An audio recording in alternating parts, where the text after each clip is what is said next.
Well, the Rwandan government has long been accused of targeting opponents living in exile, allegations it's always denied. 6 days ago, former army officer Revocat Karemangingo was gunned down at his home in Mozambique's capital, Maputo. Journalist Cassian Antambuhanga disappeared in Maputo in May. CF Bamporiki, an opposition official, was shot dead in Cape Town in February. Former intelligence chief Patrick Karegeya was found dead in a Johannesburg hotel. That was in 2014. The Rwanda National Congress said he'd been strangled. And there have been several attempts to murder the former military chief Faustin Kayumba Nyamwasa. Well, for more on this, let's speak to Tierjen Rudasingwa, a former chief of staff to President Paul Kagame, who's been living in exile since they fell out. He's also a co-founder of the Rwanda Truth Commission, joins us from Washington, D.C. by Skype. Tell me, what is likely to happen to Paul Rusesabagina now? How severe could the sentence be?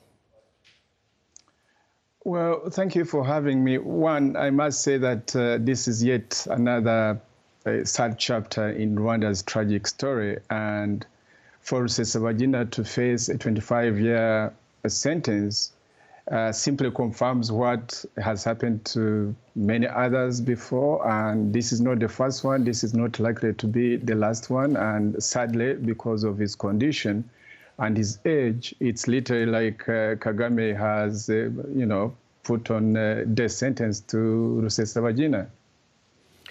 What can you tell us about his health? I'm not sure if you've had any contact with his daughter or any members of the family, but what can you tell us about the condition that he's in and his circumstances in detention?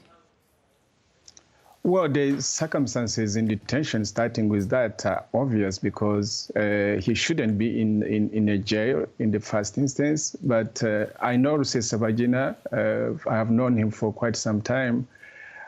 Without diverging the details of his health condition, I certainly know that he's in poor health, and certainly being in jail will exacerbate his health condition. How should the international community respond to this?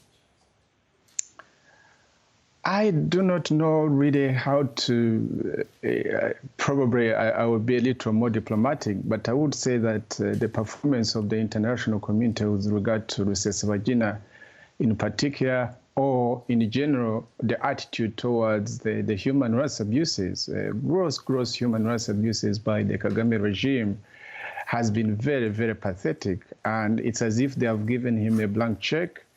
And every time Kagame tests and sees that the international community is very fickle in its response, sometimes lukewarm, like a slap on the wrist, sometimes nothing at all. I would say that to a certain extent, the international community once again has failed Rwandans. And there was time when pressure could probably have been put on Kagame to change his attitude towards Rwandans, but I don't think that this has been the case. And once again, Rusesabagina has fallen a victim of the rather lukewarm reception, and sometimes one would say that giving a blank check to Kagame to do whatever he wants with Rwandan people. Of course, Rusesabagina won international acclaim for the film Hotel Rwanda, which obviously he inspired. How is he viewed inside the country? It's very difficult really to get the views of ordinary Rwandans on the streets, because everything, and I'm sure the likes of Jazeera and other international media or people who go to Rwanda see one side of Rwanda's narrative, the narrative by Kagame and his colleagues. And it's very difficult to genuinely get what the people feel or would like to say, because there's no freedom of speech in the country. There is no political space in the country. And the only voice you hear is the voice of Kagame and his colleagues. But regarding Rusesabagina contributed a lot in fact, in a way that helped Kagame in the first instance of projecting the story of Rwanda in places where it was very, very difficult to understand what took place in Rwanda. And I think the visibility that Rusesabagina got simply acts. It disturbed Kagame because the standard narrative in Rwanda is that there is a story in Rwanda, and the hero of that story is Kagame and Honoré Kagame. And I think Rusesabagina started getting into trouble when, of course, his profile was very much elevated, especially here in the United States. But the other problem that Rusesabagina landed into, which is my problem or the problem of every Rwandan who has tried to speak against the regime about the human rights abuses, is that Rusesabagina added his voice to the voice of other Rwandans, pointing to the human rights abuses in Rwanda and lack of democratic government.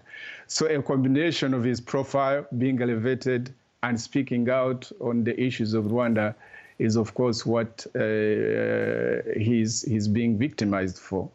Thank you very much, Dr. Rudasingwa, for joining us. Welcome.